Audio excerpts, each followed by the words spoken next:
a toda la comunidad de Ágiles Latinoamérica o Ágiles Iberoamérica en habla español.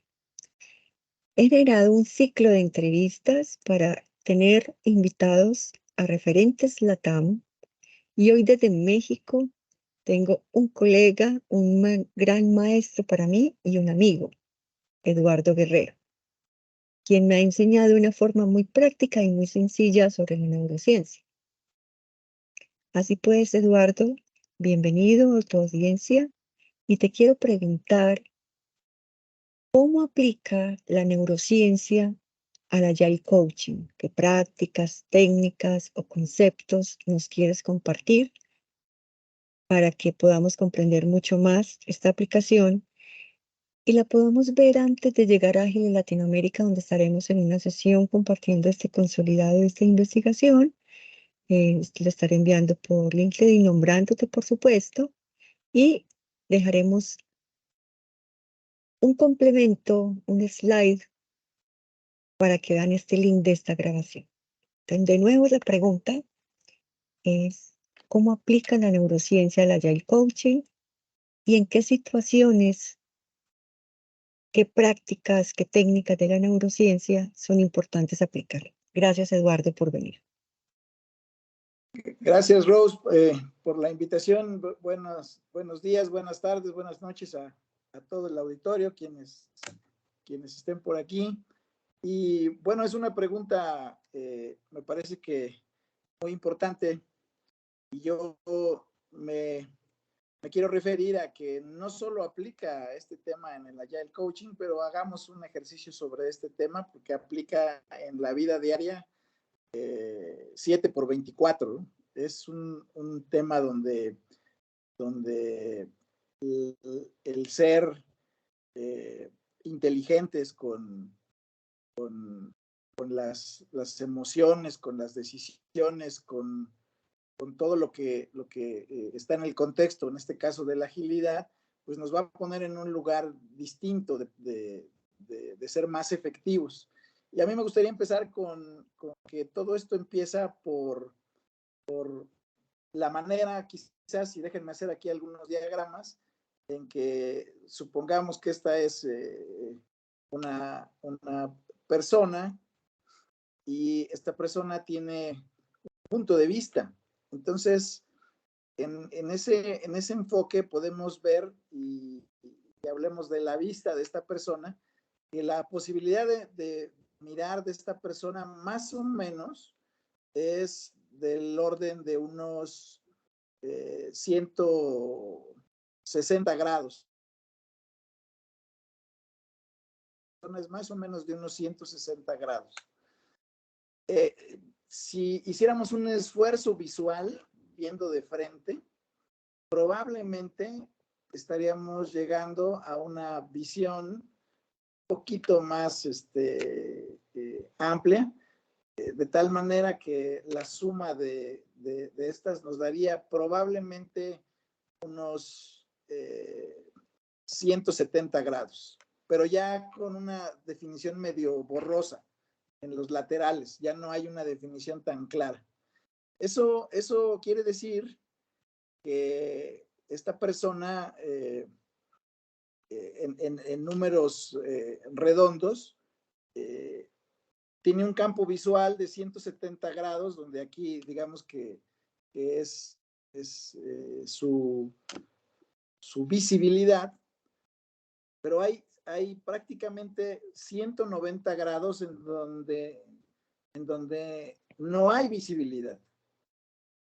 Y esto nos lleva a un razonamiento muy interesante porque de principio, entonces, cuando estamos hablando de un Agile Coaching, cuando estamos hablando de cualquier circunstancia, de una conversación, cuando estamos hablando de cualquier perspectiva, esta consideración nos permite identificar que para poder yo mirar, déjenme cambiar de color, en esta parte que está por el otro extremo, pues prácticamente yo necesitaría que vendría siendo este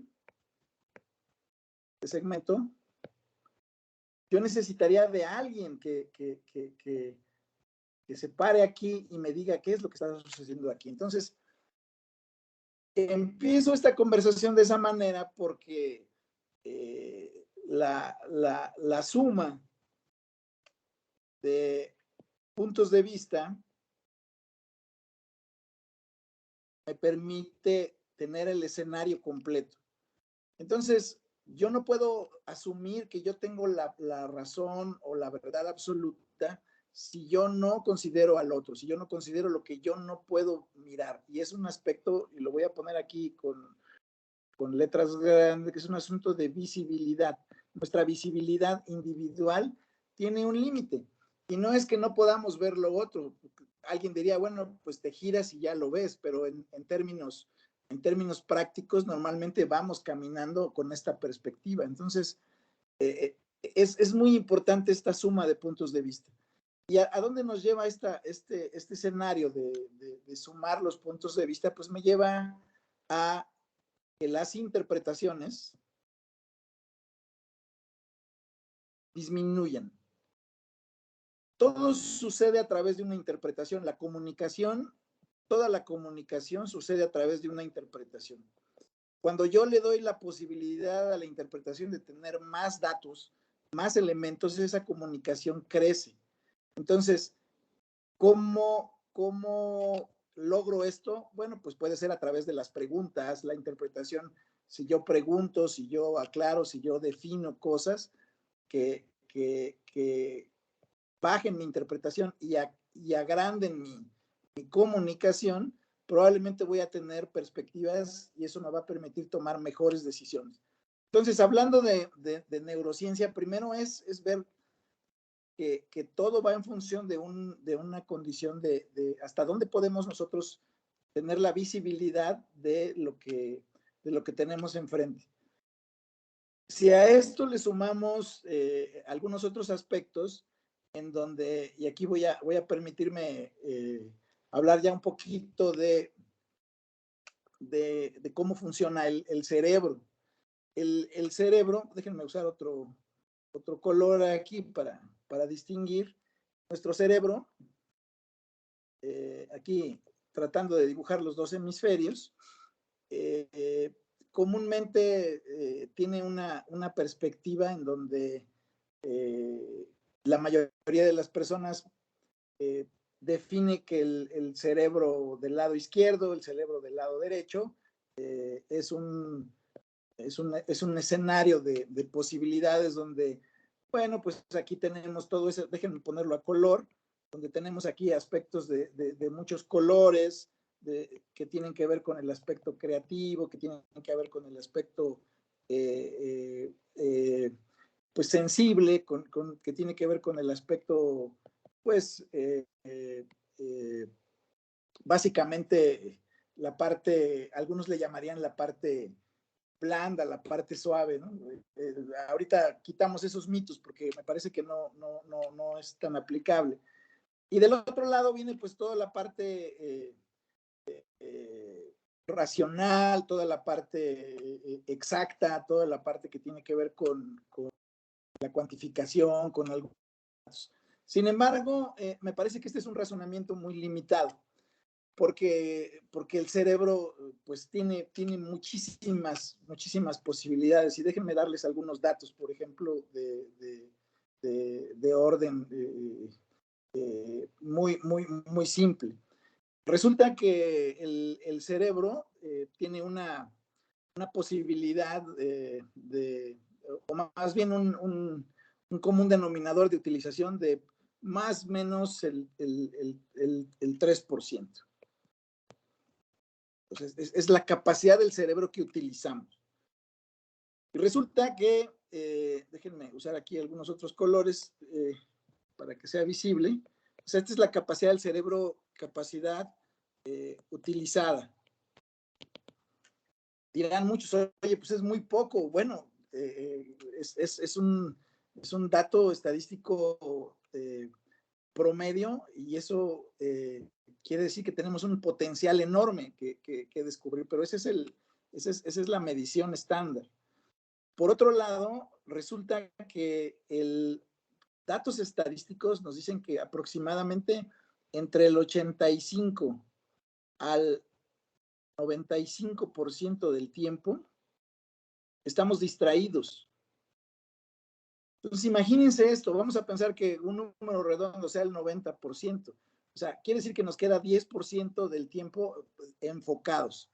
Entonces, pues multipliquen nada más el porcentaje de desocupación, 90%, y el 3% de utilización, pues eso nos deja en una condición muy, muy reducida. O sea, prácticamente estamos hablando de tener pues alrededor del 10% útil. Eso nos dejaría en un 0.3% de capacidad, porque estamos distraídos. Mientras usamos el celular, vemos la televisión, hacemos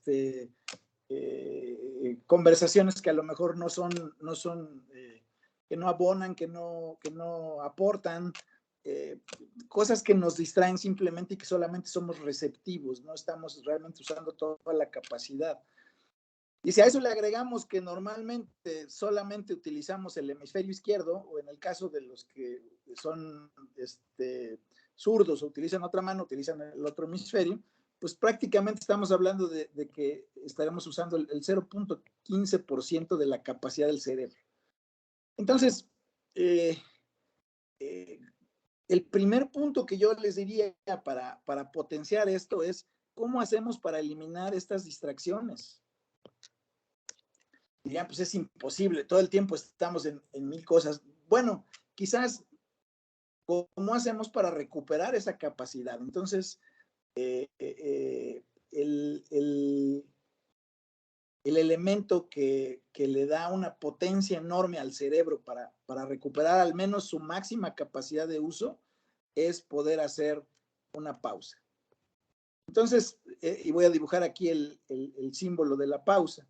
Hacer una pausa, yo diría que es uno de los detonadores más importantes, porque regreso a una condición donde utilizo todos mis recursos y esto me va a favorecer. O sea, hacer una pausa en tiempo, 10 segundos, si se puede, 1 minuto, si se pudiera hacerlo de 3, 4, 6 minutos.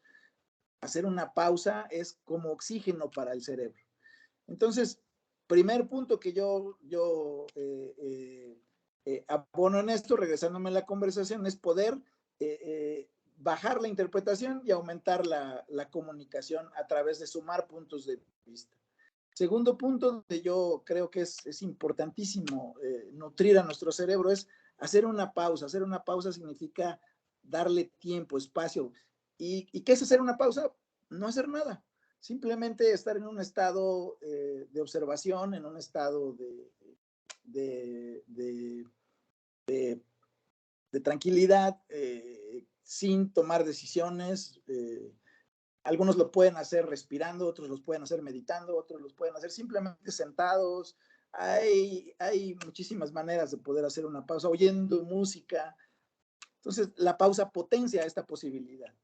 Y otra posibilidad es que descubramos algunos elementos que son importantes para el cerebro en cuanto a cómo me ubico en este escenario de exploración, de adaptarme a una cierta circunstancia. Esto quiere decir entonces que el cerebro no es estático.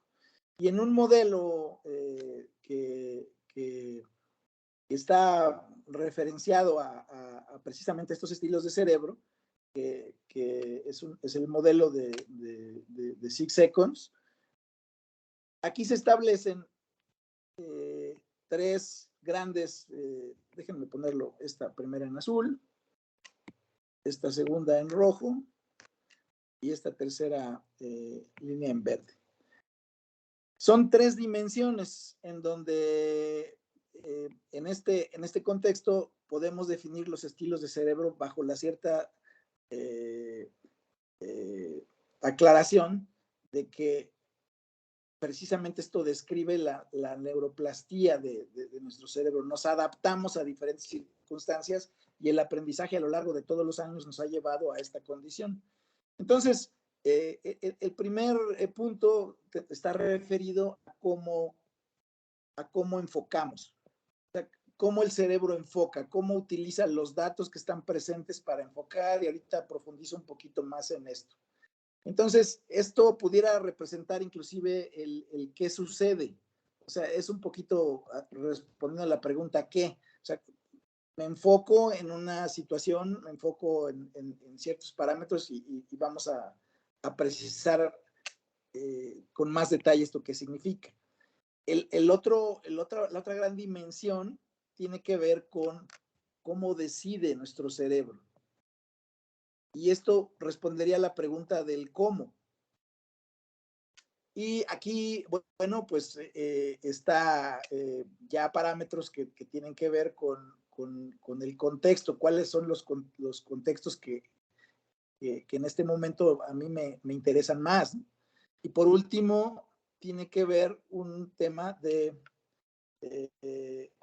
qué me motiva, cuál es el drive, cuál es el asunto o el direccionamiento hacia dónde me muevo, que respondería a la pregunta ¿para qué?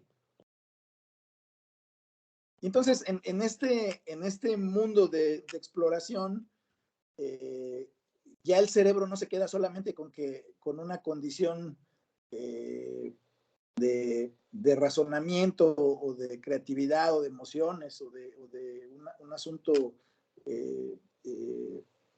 quizás poco preciso. Aquí ya podemos hacer preguntas muy claras de qué está sucediendo. Y entonces, por ejemplo, en el enfoque hay dos extremos. Y bueno, aquí hago la acotación de que aquí no hay lo bueno y lo malo, ¿no? Simplemente es lo que funciona en un contexto. Y si yo me ubico en el extremo del hemisferio izquierdo, quiere decir que este cerebro prefiere un asunto más racional. ¿Y esto qué significa? Significa que prefiere datos, prefiere cuánto, dónde, prefiere aspectos muy, muy cuantitativos, muy precisos. Pero por el otro extremo, el enfoque está desde el lado emocional. Y ahí es un asunto de responder preguntas como percibo que es por ahí, yo siento que es un asunto de este tipo, me late que esta circunstancia se mueve por aquel lado. Y entonces, ¿dónde está ubicado el estilo del cerebro de esta persona? Bueno, pues va a depender del contexto en el que se está moviendo. Hay personas que pueden decidir estar en esta parte, no en el extremo racional, un poquito más centrado, no totalmente. Puede haber alguien que esté totalmente en el centro, que diga, bueno, pues yo utilizo de manera balanceada esto, y eso no significa que esa sea la respuesta correcta, o puede ser que alguien esté en la parte emocional y esté en esa parte porque le está dando resultados ese enfoque. Y repito, se trata de datos, o sea, cómo el cerebro selecciona los datos de cierta circunstancia. Posteriormente, el cerebro necesita decidir, y decidir tiene que ver con dos aspectos fundamentales en cada extremo. De este lado del hemisferio izquierdo, es una persona sumamente evaluativa. Quiere decir que es una persona que no toma riesgos, que es muy preciso, que busca tener la claridad de lo que está sucediendo, ¿no? Pero por otro lado,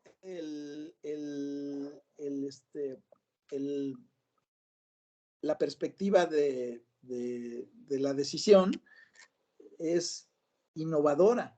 Es una persona que está asumiendo riesgos, que está claramente metida en este proceso de evolucionar, de desarrollar, de aplicar una creatividad. Entonces, puede haber personas que estén en este contexto igual, puede ser personas que estén en el otro contexto. Va a depender la decisión de qué se necesite, ¿eh? Y por último, el drive o la motivación, que tiene que ver en la parte del hemisferio izquierdo con una persona que es muy práctica, es una persona que resuelve en el corto plazo, es una persona que es ya, hagámoslo en este momento.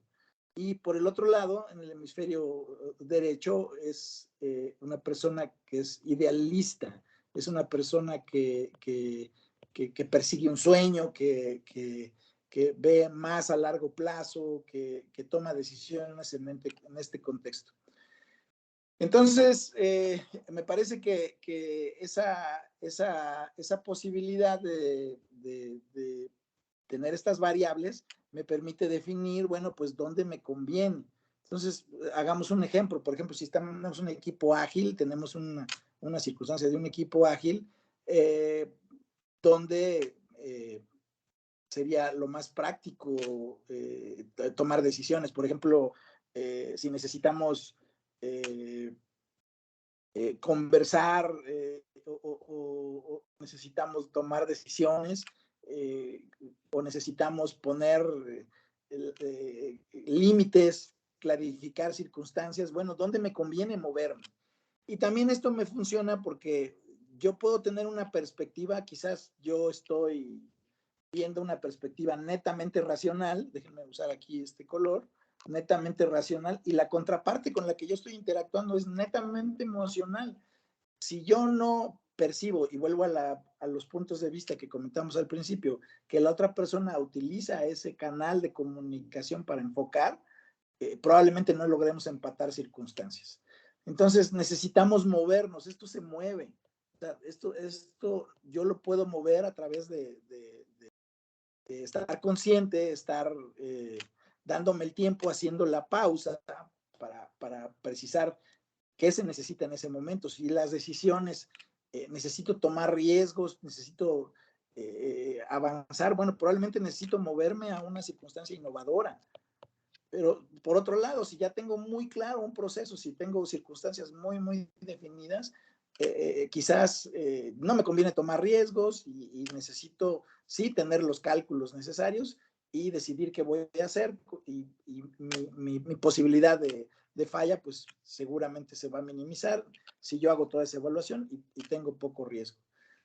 Y ya con ese enfoque y con esa decisión, bueno, yo decido si lo hago en este momento o lo hago en un largo plazo o tengo quizás un parámetro que puede ser intermedio, no lo hagamos hoy, pero tampoco lo hagamos tan lejos, hagámoslo quizás en una semana, en un par de semanas, cuando conviene. Entonces, esto me da una matriz de decisiones importantes y es una manera muy sencilla desde un aspecto que pudiera en un principio resultar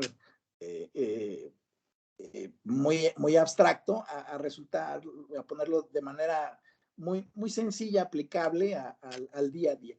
Me parece que estas tres cosas serían algo simple para poder empezar, haciendo una síntesis, o sea, poder trabajar este aspecto de la visibilidad desde una perspectiva para pues, bajar juicios, o sea, las interpretaciones bajan, por supuesto los juicios bajan y la comunicación aumenta. Y también aquí el estrés, cuando hay una situación de este tipo, también baja, ¿no? O sea, lo importante es que aumente una mejor comunicación y una comunicación efectiva. Entonces yo diría, el primer punto sería darle visibilidad sumando los puntos de vista. Número dos, pues hacer la pausa. Es un tema importantísimo que me permite que el cerebro tenga posibilidades de utilizar todos mis recursos y minimizar las distracciones. ¿No? Yo no creo que sea posible evitar la distracción al 100%, pero sí la podemos minimizar y usar más nuestros recursos. Y tercero, bueno, pues este tema de poder ver que el cerebro tiene combinaciones, tiene posibilidades, qué, cómo y para qué, cómo enfoco, qué es lo que estoy visualizando, qué datos necesito para lo que estoy haciendo. Es un asunto emocional, es un asunto racional, dónde me conviene ponerme, cómo puedo decidir de manera más evaluativa, con poco riesgo, más innovadora, con un poco más de riesgo, y el drive que me mueve y que me pone en un sentido y en una posibilidad de alcanzar lo que me estoy lo que estoy definiendo que quiero, el objetivo, que es una situación práctica, una acción idealista. Pues hasta aquí me parece que es suficientemente bueno para empezar un Agile Coach más efectivo y suficientemente práctico para establecer una conversación positiva. Por eso pensé en ti cuando quise consolidar con referentes esta investigación por la explicación tan práctica que realizas. Y de verdad, como dijiste al inicio, primero debemos ser ágiles, ser el ser que somos, cómo aplicar esto a nosotros mismos, cómo tomar una pausa, cómo tomar decisiones, cómo enfocarnos, cómo apoyar a los equipos a bajar el estrés, la dispersión, la distracción, y siempre para ser un mejor ser humano y ser felices en nuestra labor, en nuestro apoyo a las otras personas. Claro, claro, y me parece que ahí está el gran tesoro escondido dentro de nosotros mismos en comunidad. Y la comunidad ágil necesitamos necesitamos a los otros en esta circunstancia y me parece que es una manera simple de abordar estos temas que aparentemente son tan complejos, pero llevados a la práctica lo simple resulta ser lo más efectivo, ¿no? Entonces, con mucho gusto les comparto esto. Es una probadita, por supuesto, todo esto se mide, hay algoritmos que lo miden. Me parece que es una posibilidad más detallada de hacerlo, pero es suficientemente bueno para poder empezar a tener mejores equipos ágiles y, pues, por supuesto, ser más potentes en lo que hagamos. Y como dices tú, Rose, por supuesto que esto pues, nos da un punto extra para seguir siendo felices con lo que hacemos, ¿no? Con la pasión que cada quien haya elegido. Muchas gracias. Bueno, te envío un beso, mi avatar Rose te envío un beso gigante acá desde Medellín, Colombia, a ti Gracias. desde la Ciudad de México. Gracias, Gracias, Eduardo. gracias. Espero que logres llegar a Ágiles Latinoamérica para que hagamos un panel con todos los referentes entrevistados y puedan dar su punto de vista que nos resume lo que hoy estás entregando. Pronto lo publicaré para que todos tus amigos y todas las redes Latinoamérica lo puedan ver. Un abrazo gigante y nos vemos pronto. Buenas Encantado, noches. Rose. Abrazo. Chao, chao, gracias.